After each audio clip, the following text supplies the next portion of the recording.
இங்க ஒரு பொண்ணு அவங்க வீட்டை சுத்தம் பண்ணிட்டு இருக்காங்க. அப்ப சடனா அவங்க பின்னாடி இருக்க செவரு நகர்ந்து வந்து அவங்கள நசுக்கிற மாதிரி தெரியுது. திரும்பி பார்த்தா அது நார்மலா தான் இருக்கு. அடுத்த நாள் சமையல் பண்ணலான்னு ஒரு முட்டை எடுத்து உடைச்சா அதுல ஒண்ணுமே இல்ல. இதெல்லாம் பார்த்து பயந்து போன அந்த பொண்ணு உடனே அவங்க ஹஸ்பண்ட போய் சொல்றாங்க.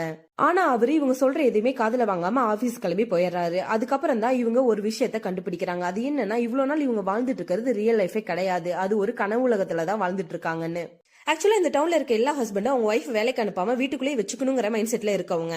அவங்களுக்கு தேவை ஒய்ஃப் வீட்டு வேலையை பார்க்கணும், ஹஸ்பண்ட சந்தோஷமா வச்சுக்கணும். இதுக்காக விட்டுருங்கிற ஒரு கனவு ப்ராஜெக்ட்ல சைன் பண்றாங்க. அந்த கம்பெனி ஒரு செட்டப்பை இவங்க வீட்டுல செட் பண்ணி கொடுக்குறாங்க. அந்த மிஷின்ல இவங்க ஒய்ஃபுக்கு தெரியாம இவங்களை மயக்கம் போட வச்சு இந்த கனவு உலகத்துக்குள்ள கொண்டு வந்துடுறாங்க.